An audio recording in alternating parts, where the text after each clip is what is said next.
Imagine que você diz a um homem que ele é livre. O que acontece? Ele relaxa, perde o ritmo, deixa as coisas para depois. Agora, se você disser que ele está preso, sem saída, algo surpreendente acontece. Ele encontra forças para derrubar barreiras, mesmo que precise usar as próprias mãos. E se você afirmar que ele não pode ter algo? Aí está o perigo. Ele não vai descansar enquanto não conseguir o que deseja, mesmo que precise incendiar o mundo inteiro para isso. Há uma verdade sobre a natureza humana que muitos preferem ignorar, porque ela desafia a lógica que tanto valorizamos. Nossa mente não funciona apenas com raciocínio frio. Ela se move pela resistência. Somos programados para questionar, para nos opor, para proteger essa sensação frágil de que somos donos das nossas escolhas. Por isso, insistir no que queremos, pedir amor, exigir respeito, quase sempre nos leva ao oposto do que buscamos. Quem corre atrás de algo com desespero acaba perdendo justamente aquilo que deseja. Se você quer controlar um resultado, precisa parar de persegui-lo. É como aprender uma arte antiga, a do comando invertido. Durante toda a vida, nos ensinaram que ser honesto é a melhor estratégia, que devemos falar o que sentimos e pedir o que queremos. Mas onde isso nos levou? A sermos ignorados, subestimados, tratados como se nosso valor fosse menor. Enquanto isso, as pessoas que realmente influenciam o mundo, os sedutores, os negociadores, os estrategistas, não perdem tempo pedindo. Elas constroem uma realidade em que os outros lhes dão exatamente o que desejam, acreditando que a ideia partiu deles mesmos. Isso não é um jogo. É a arquitetura da vontade humana. E quando você enxerga os fios que movem as pessoas, não consegue mais voltar a ser um fantoche. A seguir, você conhecerá as 13 leis psicológicas do Vale de Mássia, princípios que não são truques baratos, mas armas poderosas. Elas foram criadas para desarmar o ego alheio, explorando a resistência natural das pessoas e acionando seus instintos mais profundos. Mas atenção, para usar essas leis, você precisa dominar a pessoa mais difícil da sala, você mesmo. Se tentar aplicá-las enquanto suas emoções estiverem fora de controle, elas se voltarão contra você. A lâmina é afiada e corta dos dois lados. Vamos subir degrau por degrau, desde a resistência básica até os cantos mais sombrios da influência. No final, você entenderá por que quem se importa menos detém o maior poder, e saberá exatamente como se tornar essa pessoa. Comecemos. A primeira lei é a ilusão da escolha. O desejo mais primitivo do ego humano é a sensação de autonomia. No momento em que alguém sente que está sendo forçado, ergue uma muralha. Pode até rejeitar uma boa ideia só porque não foi ele quem a teve. O amador dá ordens. O mestre oferece opções. Mackey, do Vale de Eli, sabia que, se você quer um resultado específico, nunca deve impor o caminho. Em vez disso, você organiza as alternativas. Dê duas portas. A porta A é o que você realmente quer. A porta B é uma opção um pouco pior para outra pessoa, mas que ainda leva ao seu objetivo, ou talvez seja algo tão ruim que ela será obrigada a escolher a porta A. Pense em uma criança. Se você disser vá dormir agora, ela resiste, grita, afirma sua autoridade. Mas se perguntar você quer dormir agora ou daqui a 5 minutos, ela escolhe os 5 minutos. Acha que ganhou, que está no controle, mas, na verdade, está caminhando para o sono que você planejou. Adultos são apenas crianças com vocabulário maior e defesas mais elaboradas. Em uma negociação, nunca diga este é o acordo. Em vez disso, fale, podemos assinar hoje e garantir esse preço, ou esperar até o próximo trimestre, quando as taxas subirem. A decisão é sua. Você removeu a pressão. Entregou a coroa da decisão para outra pessoa. O orgulho dela está preservado. Ela escolherá o caminho de menor resistência, que é exatamente o que você preparou. Você não é o ditador. Apenas o arquiteto do cenário. Elas caminham por onde escolhem, mas as estradas foram construídas por você. A segunda lei é o fruto proibido. Não existe imã mais poderoso do que um aviso de proibido entrar. Na psicologia, isso se chama teoria da reatância. Quando nossa liberdade é ameaçada, sentimos uma urgência visceral de recuperá-la. Queremos o que é escasso, o que é negado, o que está atrás do cordão de veludo. Se você quer que alguém se obsessione por uma ideia, não tente vendê-la. Torne-a proibida. Apresente-a como algo avançado demais, arriscado demais ou exclusivo demais. Se quer que alguém se interesse por você, não se ofereça de bandeja. Isso é barato, comum, e coisas comuns são tratadas com indiferença. Em vez disso, crie uma barreira. Acho que não daria certo entre nós. Somos parecidos demais. Ou então, você provavelmente não deveria assistir a este vídeo. É forte demais para a maioria das pessoas. Observe sua própria reação. Você se inclinou para a frente, não foi? No momento em que alguém diz você não pode, o ego grita, me desafie. A pessoa vai se esforçar muito mais para provar que merece sua atenção do que se você simplesmente a tivesse pedido. Ao desqualificá-la, você a força a correr atrás da sua validação. Inverteu o jogo. Você não é mais quem está vendendo, é o prêmio. A terceira lei é a rendição estratégica. A maioria das pessoas discute para vencer. O estrategista, por outro lado, discute para perder temporariamente. Quando você enfrenta um oponente teimoso e agressivo, insistir só reforça a posição dele. É física pura, para toda ação, há uma reação igual e oposta. Se você empurra, ele empurra de volta. Então, pare de empurrar. Puxe. Mackey do Vale aconselhava que, às vezes, para vencer um inimigo, é preciso primeiro concordar com ele. Se alguém ataca você ou sua ideia, não se defenda. Concorde. Amplifique o argumento dele até que se torne absurdo, ou simplesmente aceite a premissa com total calma. Você tem razão, meu plano é arriscado. Talvez seja melhor não fazermos nada e ficarmos exatamente como estamos. Observe os olhos dele. Ele estava preparado para o impacto, pronto para a briga. Quando você se rende, ele perde o equilíbrio. Cai para frente. De repente, é ele quem começa a argumentar contra a própria cautela. Bom, não foi isso que eu quis dizer. Ao remover a resistência, você o força a preencher o vazio. Muitas vezes, ele acabará defendendo seu lado só para restaurar o equilíbrio. Dominar a psicologia reversa é entender que você não precisa estar no volante o tempo todo. Às vezes, basta tirar as mãos e deixar o alinhamento levar o carro exatamente para onde você quer. A quarta lei é o vazio do silêncio. Vivemos em um mundo barulhento, onde todos falam, explicam, justificam. O silêncio se tornou o bem mais raro e valioso da Terra. E, justamente por ser raro, ele assusta. Quando você se explica, enfraquece seu poder. Dá aos outros informações para analisar, criticar, desmontar. O maquiavélico sabe que, quanto menos fala, mais intimidador parece. Use o silêncio como um vácuo. Quando fizer uma pergunta e receber uma resposta evasiva, não fale.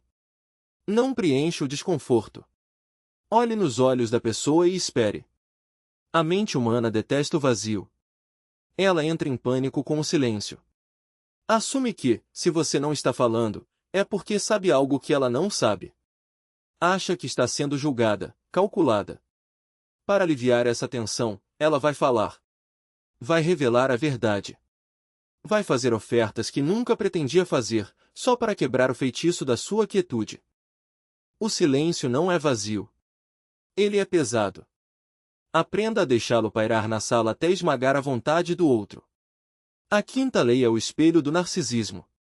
Todo mundo é o protagonista da própria história. Eles não, coisa a fazer é deixar as coisas quebradas. Não conserte o vazamento na pia. Não organize a papelada. Não seja o herói que resolve tudo. Se você é indispensável em tarefas que não importam, nunca será promovido para as que importam. Se você é o único que sabe como funciona o sistema antigo, nunca terão coragem de te tirar dele. A incompetência controlada é uma armadilha de duas vias. Você se livra do trabalho que não quer, e força os outros a assumirem responsabilidades que, no fundo, eles prefeririam evitar. Mas atenção, essa estratégia exige precisão. Se você for incompetente demais, será descartado. Se for competente demais, será explorado. O truque está em dosar a falha. Deixe transparecer que poderia fazer melhor, mas que, por algum motivo, falta de tempo, prioridades conflitantes, um jeito peculiar de trabalhar, opta por não o fazer. Assim, você mantém o respeito sem se tornar o burro de carga. E quando finalmente decidir agir, sua eficiência parecerá um milagre, não uma obrigação. A 13ª lei é a da escassez artificial. O ser humano valoriza o que acredita estar prestes a perder. Diga a alguém que algo é raro, exclusivo ou temporário, e ele correrá para obtê-lo, mesmo que não o desejasse antes. Não é o objeto em si que o atrai, mas o medo de ficar de fora. Funciona com produtos, oportunidades e até pessoas. Se você quer que alguém te deseje, não se mostre disponível o tempo todo. Desapareça por um período. Deixe-os se perguntarem onde você está, com quem está, o que está fazendo. Quando voltar, não explique. Não justifique. Apenas haja como se sua presença fosse um presente, não um direito. A escassez não precisa ser real, basta que seja percebida. Um simples "eu não costumo fazer isso, mas..." já aciona o mecanismo. O cérebro interpreta a exceção como um privilégio e, de repente, o que era comum se torna irresistível. A 14ª lei é a do silêncio estratégico. Não é o mesmo que a 4ª lei. Aqui, o silêncio não é uma arma passiva, mas um instrumento ativo de manipulação. Quando alguém te faz uma pergunta incômoda, não responda. Não desvie. Não minta. Apenas fique em silêncio, olhando nos olhos, como se a resposta fosse óbvia demais para ser dita. O desconforto fará com que eles preencham o vazio com suas próprias inseguranças. Eles começarão a duvidar de si mesmos. Será que perguntei algo errado? Será que ele sabe algo que eu não sei? O silêncio, nesse caso, não é ausência de palavras, mas uma presença opressiva. Ele força o outro a se expor, a revelar mais do que pretendia.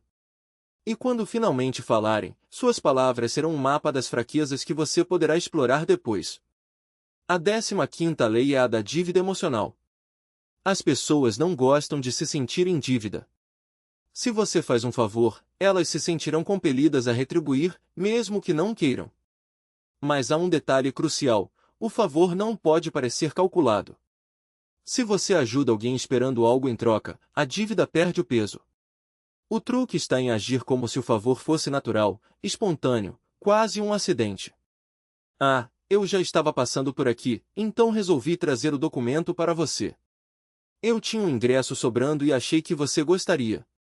Quanto mais casual parecer, mais difícil será para outra pessoa ignorar o gesto. E quando chegar a hora de cobrar, não peça diretamente. Apenas lembre-os, de passagem, do que fez. Lembra quando te ajudei com aquele projeto? Foi um sacrifício, mas valeu a pena. A culpa fará o resto. Eles se sentirão obrigados a retribuir, não por gratidão, mas por vergonha de não o fazer. A 16ª lei é a da identidade reforçada. As pessoas agem de acordo com a imagem que têm de si mesmas. Se você quer que alguém mude um comportamento, não ataque o comportamento, ataque a identidade que o sustenta. Em vez de dizer, você está sendo egoísta, diga, eu sei que você não é uma pessoa egoísta. Em vez de você errou, diga, isso não parece coisa sua.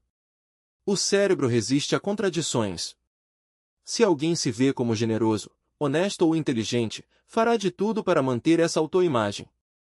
E quando você aponta uma falha, não como um defeito, mas como uma exceção à regra, a pessoa se esforçará para provar que você está certo. A identidade é uma prisão voluntária, e você pode ser o carcereiro que tranca a porta ou a chave que a abre. Escolha com cuidado. A jogada mais inteligente nem sempre é fazer o melhor possível. Às vezes, o movimento mais estratégico é falhar de propósito, ser desajeitado, esquecer, executar a tarefa de forma tão medíocre que nunca mais peçam para você repeti-la. Essa é a competência transformada em arma. Ela força os outros a assumirem responsabilidades, protege seu tempo e filtra as demandas que não servem ao seu propósito maior. Não seja o herói que corre para salvar todos os pratos que caem. Deixe alguns se espatifarem. O som do vidro se quebrando costuma ser o único alerta que faz as pessoas perceberem o seu valor. A 13ª lei é a retirada. A última. E a mais poderosa. Valorizamos o que podemos perder. Você pode ser encantador, habilidoso, bonito e inteligente, mas se estiver sempre disponível, não valerá nada. A lei da oferta e da demanda não se aplica apenas à economia, ela rege a alma humana. Se sentir que estão te tomando como garantido, não reclame, não discuta. Desapareça. Retraia sua energia. Demore mais para responder. Seja menos entusiasmado. Cancele um plano. Crie um vazio onde antes havia sua validação. Essa retirada súbita dispara um pânico primitivo na outra pessoa. Será que a perdi? O que mudou?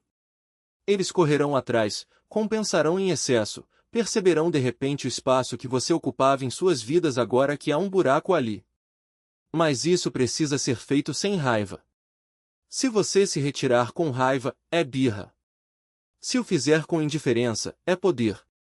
É um sinal de que você está perfeitamente bem sem eles. E esse é o único sinal que comanda respeito verdadeiro. Agora, pare. Respire. Você está ouvindo isso e pensando em como aplicar essas leis no seu chefe, no seu parceiro, nos seus inimigos. Está imaginando os fios que vai puxar. Mas está perdendo o ponto. Por que sente necessidade de controlar os outros? Por que se sente fora de controle? A necessidade de manipulação nasce do medo, medo do abandono, medo da insignificância, medo da natureza caótica e imprevisível dos seres humanos. Você quer usar a psicologia reversa como um escudo, uma forma de garantir resultados em um mundo que não oferece garantias. Aqui está o paradoxo. Você só consegue usar essas leis com eficácia se não precisar delas. Pense nisso. A pessoa verdadeiramente desapegada, verdadeiramente segura, que não se importa se vai fechar o negócio ou conquistar a pessoa, aplica todas essas leis naturalmente, sem esforço. Ela é escassa porque tem uma vida. É misteriosa porque não precisa se expor para buscar validação. Deixe os outros escolherem porque não teme a escolha. A técnica é apenas uma imitação da mentalidade. Se usar essas leis como um truque desesperado para ser amado ou respeitado, os outros sentirão o cheiro da sua carência. Não dá para fingir desapego por muito tempo. A máscara cai. Então, a psicologia reversa definitiva é aplicada em você mesmo. Você precisa se convencer de que não depende do resultado. Precisa construir uma vida tão rica, uma mente tão fortalecida, um propósito tão claro que a rejeição alheia se torne apenas um dado, não uma ferida. Quando você parar de precisar que o mundo te aplauda, o mundo começará a correr atrás de você. Então, aqui está a sua tarefa, não tente aplicar as 13 leis amanhã. Você parecerá um psicopata. Escolha uma. A que mais te assusta? Talvez seja o silêncio. Talvez seja a retirada. Talvez seja concordar com um insulto. Experimente. Apenas uma vez. Observe a reação. Veja como a dinâmica muda. Veja como a energia na sala se desloca deles para você. E, nesse momento, você perceberá que esteve jogando com as mãos amarradas nas costas. Esteve seguindo regras que já não existem mais. Você não está atrasado para esse conhecimento. Está no momento certo. O mundo é um tabuleiro de xadrez. A maioria das pessoas são peões, movendo-se às cegas, reagindo ao quadrado à sua frente. Está na hora de você começar a jogar com uma mão que move as peças. Se estiver pronto para parar de ser espectador da sua própria vida, se estiver pronto para aprender a linguagem do poder que é falada nas sombras, inscreva-se no canal. Não ensinamos você a se encaixar. Ensinamos você a transcender. Nos vemos no próximo vídeo. Não deixe que eles percebam sua chegada.